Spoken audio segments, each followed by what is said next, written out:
By the year 1347, a silent and deadly force had already begun its journey from the distant east.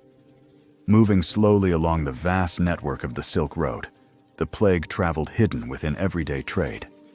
Fleas living on rats found easy passage aboard merchant caravans and crowded trading ships, spreading without notice or resistance, carried from settlement to settlement as commerce continued unaware. In the port city of Kaffa, on the shores of Crimea, Genoese merchants unknowingly became part of this unfolding disaster. When their ships set sail toward Europe, the disease sailed with them, crossing seas and borders unseen. With every stop along the way, rats slipped ashore, carrying infection into busy harbors and thriving cities where life moved too fast to notice the danger. Crowded marketplaces, narrow streets packed with people, and poor sanitation created perfect conditions for the sickness to take hold. What began as distant rumors slowly turned into whispered fears. Europe stood unprepared, unaware that it was about to face one of the deadliest pandemics in human history, a crisis that would reshape everything it touched. In 1347, the plague reached Europe through the busy ports of Sicily. Merchant ships arrived loaded with spices, fabrics, and grain, but hidden among their cargo was a deadly presence no one could see. Sailors and dock workers began falling ill, some staggering through narrow streets, unaware that they carried a sickness already spreading beyond control. Rats and fleas slipped from ships into storage houses and homes, moving freely through crowded neighborhoods. Marketplaces that once echoed with trade and conversation slowly emptied as fear took hold. Priests walked the streets offering blessings, hoping faith might succeed where medicine could not, while families watched anxiously from doorways. In some areas, entire households were sealed off, but isolation came too late. Smoke from small fires drifted through the air, warning bells rang across stone walls, and panic spread faster than understanding. Quietly and relentlessly, the plague moved northward into Italy, beginning a struggle that would soon consume the continent. As the disease entered new communities, its earliest signs appeared in homes, inns, and marketplaces. People were struck by sudden fevers and chills, followed by painful swelling that frightened families who had never seen such sickness before. Confusion spread quickly, as no one understood what caused the illness or how it passed so rapidly. Physicians visited the sick, carrying limited knowledge and fragile hope. They examined patients, applied traditional treatments, and often left with more questions than answers. In monasteries and infirmaries, monks carefully recorded symptoms, unknowingly creating some of the earliest written observations of the plague. Rumors raced across villages as more people fell ill. Merchants closed their stalls early, sensing danger in the air. Whispers replaced laughter, and caution replaced routine. These early signs marked the beginning of a crisis that would soon overwhelm towns, cities, and entire regions. As the plague tightened its hold on southern Europe, it spread rapidly through cities and countryside alike. Trade roads that once carried wealth and travelers became silent corridors of fear. Merchant caravans unknowingly transported the disease from one region to another, leaving sickness behind with every stop and every exchange. Villages were abandoned as families fled, believing distance might offer safety. Towns shut their gates, turning away strangers in desperate attempts to protect what remained inside their walls. Markets stood empty, and farmlands lay quiet as daily life ground to a halt. Messengers rode tirelessly across long distances, warning communities of approaching danger. Yet despite every effort, the disease advanced faster than news could travel. From town to town and region to region, the plague moved without pause, revealing how powerless even preparation could be. As the plague's grip tightened, everyday life across Europe began to unravel. Streets filled with shouting voices, warnings, and confusion as fear spread faster than reason. Town councils argued endlessly over how to protect their people, struggling to make decisions in a world changing by the hour.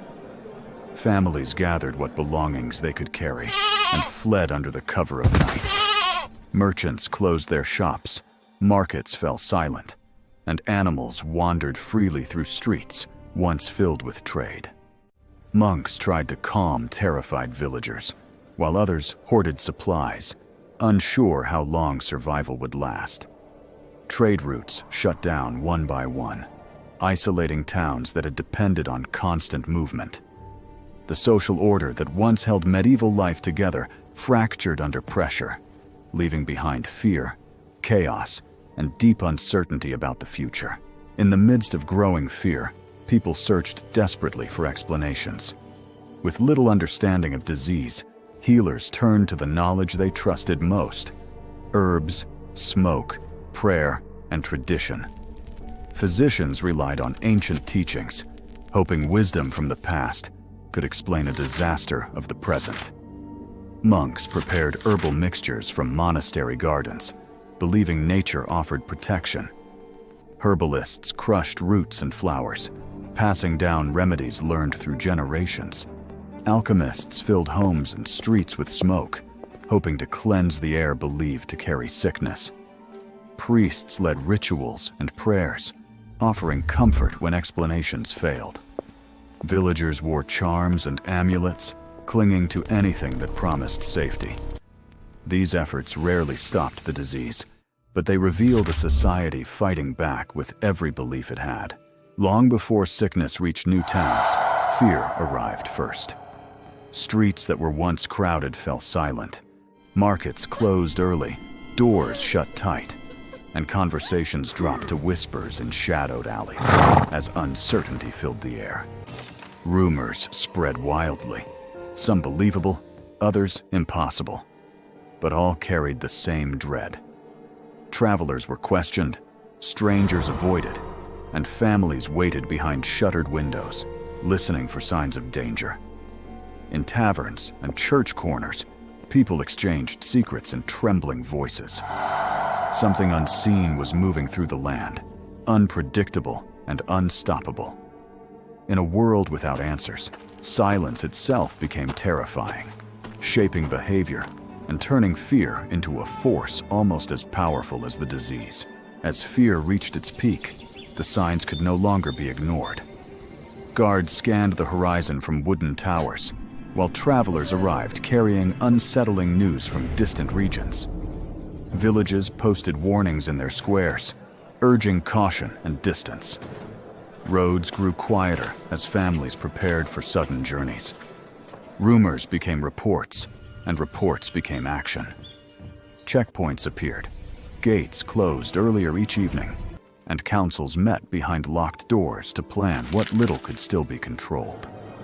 Boats arrived at river docks, filled with anxious faces and stories that spread faster than the wind.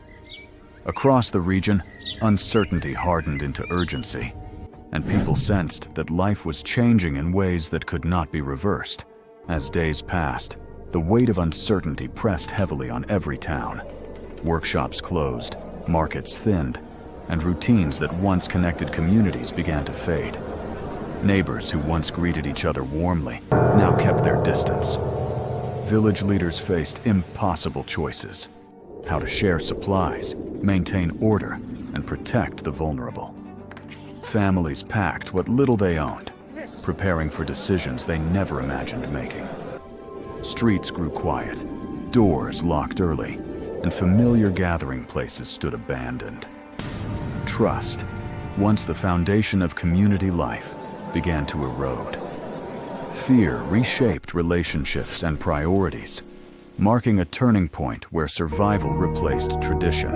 Over time, the danger surrounding the land became impossible to ignore. People noticed unusual movements near fields and storage areas, and signs left behind by small creatures appeared with growing frequency. Though the cause remained unclear, unease spread quietly across the countryside.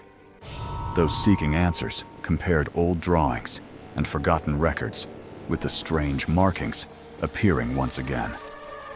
Faint echoes of past disasters surfaced in aging texts, hinting at events long buried in memory. What once seemed random began forming a troubling pattern. A threat thought to be gone was returning, and those paying attention understood that the mystery was drawing closer with each passing day. As dawn rose over a quiet village, the signs became impossible to ignore. Attention turned to an abandoned grain store, where unusual activity had gone unnoticed for weeks. Scratches along wooden floors suggested movement in the shadows, small but persistent. An elderly farmer stepped forward with a forgotten map, marking a similar outbreak from generations past. The trail led toward the forest, where old burrows connected to the earliest signs of infection. Records kept by healers confirmed a troubling truth. The symptoms matched those described long ago. Following these clues, the path pushed deeper into mist-covered woods. Every marking and symbol pointed toward a forgotten place. Yet understanding the past still offered no clear solution. Under a sky darker than any before, the final pieces began to fall into place.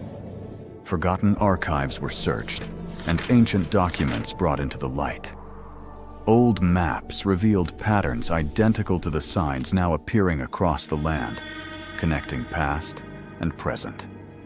A hidden chest revealed scrolls older than the kingdom itself. On the oldest parchment, a familiar cycle appeared, a record of devastation repeating through time. Every clue, every movement, and every warning aligned with chilling clarity. The realization became unavoidable. This was not a new threat, but the return of something ancient. As thunder rolled and winds rose, the land stood on the edge of disaster. The truth was finally known, and what came next would decide everything. And while the truth has been revealed, the struggle to stop it has only just begun. History recorded what followed, but the darkest chapter was still ahead.